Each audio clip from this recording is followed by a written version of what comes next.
Olá, turma. A nossa aula de hoje é para a gente verificar algumas questões daquela primeira atividade que vocês realizaram, tá? Para fazer algumas correções e ir comentando com vocês, tá bem? Eu sei que alguns dos alunos não estiveram na primeira aula, né, onde a gente verificou então os conceitos de moda, média, mediana, variância, desvio padrão, também como realizar esses cálculos por meio do Excel. Então, o que que eu fiz? Eu peguei aqui um apanhado de algumas das respostas que vocês me enviaram, tá? Para a gente fazer alguns comentários. Então, assim, a gente tem aqui um grupo, né, uma amostra com 5 dados e pede-se para a gente determinar e interpretar. Uma coisa que eu percebi ao longo dos trabalhos de vocês, dessa atividade, é que ninguém interpretou os resultados.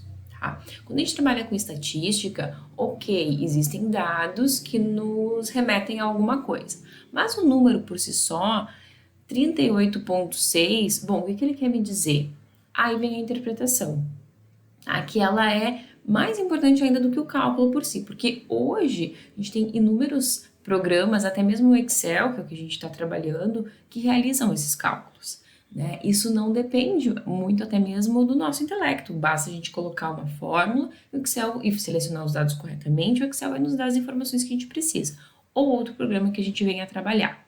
Agora, a questão da interpretação, isso sim é algo que é muito pessoal, né? E eu sempre vou avaliar muito vocês por isso, tá? Não me basta me dizer o que que é o número da moda não existe. Bom, o que que isso significa? Né? Ah, a mediana é 40. Bom, o que que isso significa? Para mim, isso é o mais importante, tá? Então, bom, para calcular a média, algumas pessoas colocaram aqui o valor puro, vocês podem ver aqui em cima, né, na função que já está dado o valor, né, aqui a mesma coisa, outros utilizaram a fórmula. Tá? Então, quando a gente está usando o Excel, eu preciso usar as fórmulas do Excel, só não tem por que eu usar o Excel. Eu poderia estar fazendo isso aqui no caderno, poderia estar fazendo isso aqui no Word, eu poderia estar fazendo isso aqui de qualquer outra forma, mas a gente está fazendo utilizando o Excel. O que é o Excel? O Excel é uma operacionalizar os nossos dados, e é isso que é a vantagem de a gente estar utilizando o Excel, tá?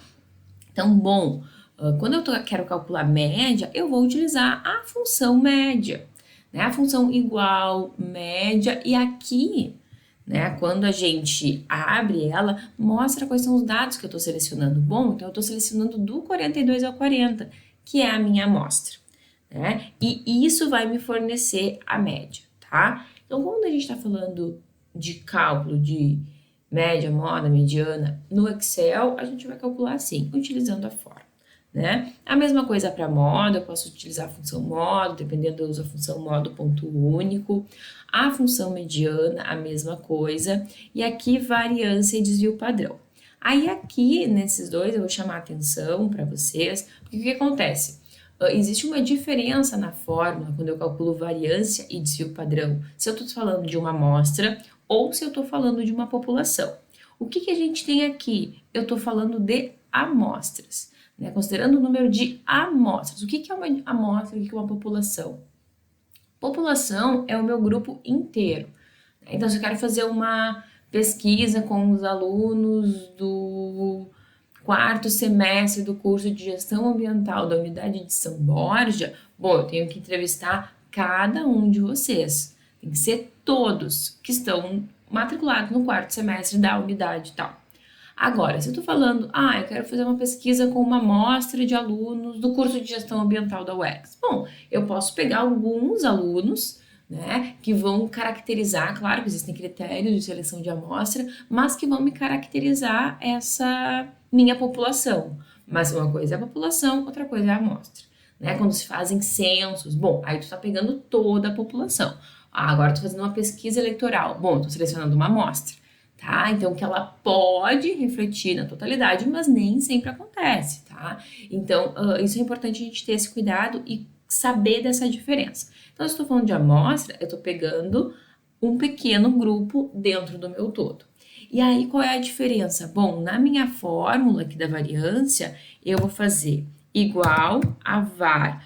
O Excel também, ele é muito didático, assim.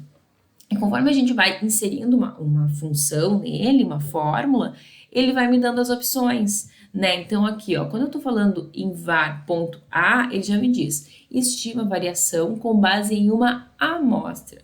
Quando eu tô usando o ponto P, calcula com base na população total. Aqui eu tô falando de amostra, então é o ponto A. E aí eu vou abrir o meu parênteses e vou selecionar aqui, né? Eu clico no primeiro e vou arrastando, fecho o parênteses e vou me dar um Enter, né? A mesma coisa aqui para o desvio padrão, igual desvipad, ponto A, que eu tô falando de uma amostra, e vou selecionar aqui os meus dados, tá? Bom, percebem que a variação ela foi pequena. Aqui a gente ficou com o mesmo valor. Aqui foi uma variação pequena porque o meu grupo ele é pequeno, né? Eu não vou ter uma variação muito grande, mas ainda assim dá uma diferença, tá? Então precisam tomar esse cuidado. Aqui nesse outro caso, o que a gente tem? A gente tem também, né, os dados colocados. Bom, aqui aparece moda, né, amodal, aqui não aparece nada, aqui aparece ND. Por quê? Porque esse grupo não tem moda. Né? O que é a moda? É aquilo que aparece com mais frequência. Aqui, cada um dos dados que a gente tem aparece uma única vez. Então, utilizando a fórmula, né, ou observando como é um grupo pequeno, a gente pode fazer essa observação a olho nu, digamos assim, mas quando a gente tem dados assim muito volumosos, né? Eu posso ter, sei lá, 10 mil dados para analisar. Bom, eu mesma, né, não vou ficar olhando dado por dado. Bom, eu vou selecionar esses dados e o programa que eu estou utilizando vai me dizer qual é a moda, né? Qual é o valor mais recorrente, tá? E aí aqui no cálculo, né, da variância e do desvio padrão, o que foi feito? Foi feito o cálculo braçal. Ok, né? Mas como eu já disse antes e repito, isso a gente faz. Eu tô fazendo uma prova de concurso, bom, eu não vou utilizar o Excel, eu não vou utilizar nenhum programa. Eu vou ter que realizar o trabalho braçal. Ok. Aqui na nossa disciplina a gente não precisa, a gente não vai estar resolvendo esses cálculos manualmente, tá? Porque a gente precisa gastar nossa energia, gastar o nosso tempo, gastar nossa disposição com coisas que fazem a gente pensar um pouco mais, como, por exemplo, a interpretação, que a gente já vai chegar, ou com a aplicação dos testes estatísticos, ou com análise de trabalhos que utilizam esses testes na área da gestão ambiental, né? Vamos usar o nosso tempo, eu sei que o tempo de vocês é curto, né? Então vamos usar para coisas mais efetivas. Mas na aula eu passei isso, até porque era interesse, né? Também da Jaque, que está estudando para concurso, pode ser interesse de alguns outros, a gente pode, se vocês quiserem, a gente está precisando reforçar isso, dá para gravar um videozinho? Eu posso gravar um vídeo explicando isso, fazendo exercícios, não tem problema, mas para fins da disciplina, isso não vai ser cobrado, tá ok? O que a gente faz aqui? Então, para calcular de forma mecânica, assim, né, no passo a passo, no braçal, o cálculo de desvio padrão e variância, o que a gente precisa fazer?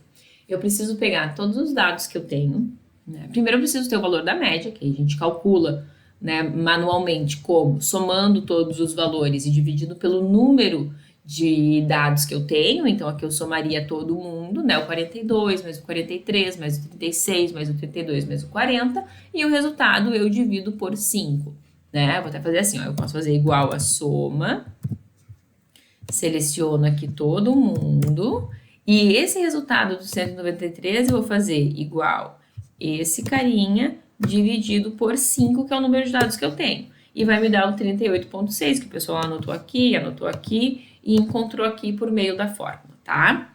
Beleza, vamos deletar aqui para não ficar poluindo a nossa tela. Beleza. Bom, eu tenho a minha média. O que eu faço? O que é essa variância de desvio padrão? Ela sempre vai nos dar o valor, né, que os dados que eu tenho se afastam da média. Então, aqui a minha média é 38,6. Percebem, ó, eu tenho valores desde o 42 até o 32. Do 32 ao 42 é o meu intervalo, né? Então, ele é um intervalo que se dissipa bastante dessa minha média. O que isso vai me indicar? Que eu tenho um desvio padrão alto. É diferente de eu ter um grupo, por exemplo, assim, ó, 1.1, 1.0, 1.2, 1.1, 1.3. Digamos que fosse esse o meu grupo. Bom, os meus dados eles estão muito próximos. Quando eu calculo um desvio padrão, vamos dizer que isso seja uma amostra, para esses dados, olha o que vai acontecer, 0.11, né? Porque quem era a minha média aqui? Vamos calcular a média. A média, seleciona aqui todo mundo. Bom, a média é 1,14. O meu menor valor é 1 e o meu maior valor é 1,3. Percebe que está tudo muito próximo? O que acontece aqui? Vai acontecer, né, com isso, né, com os valores serem mais próximos, o meu desvio padrão ser menor. Ele está me dizendo, bom, que os valores da amostra que eu tenho se afastam aqui da minha média, que é 1,14, em 0,11, tá? Quanto menor é o meu desvio padrão, isso vai indicar que os valores que eu tenho, que os meus dados, estão mais próximos da média, certo? Então, é isso que esses valores estão indicando. Bom, voltando para o nosso exemplo, vamos deletar aqui também para não fazer confusão. Voltando para os nossos dados. Bom, a minha média é 38,6, ele se afasta bastante, então eu vou ter um desvio padrão alto. E é o que a gente encontrou, né? 4,56 aqui, aqui a pessoa botou 4,07. Bom, enfim, beleza, né? Bom, esse foi o comentário do exercício 1. Eu vou fazer os demais comentários separadamente para não misturar e depois, quando vocês tiverem que buscar uma informação ou outra, fica mais fácil, tá bem? Então, da questão 1 era basicamente isso. Na sequência, então, eu vou discutir também a questão 2 e a questão 3, certo? Um abraço.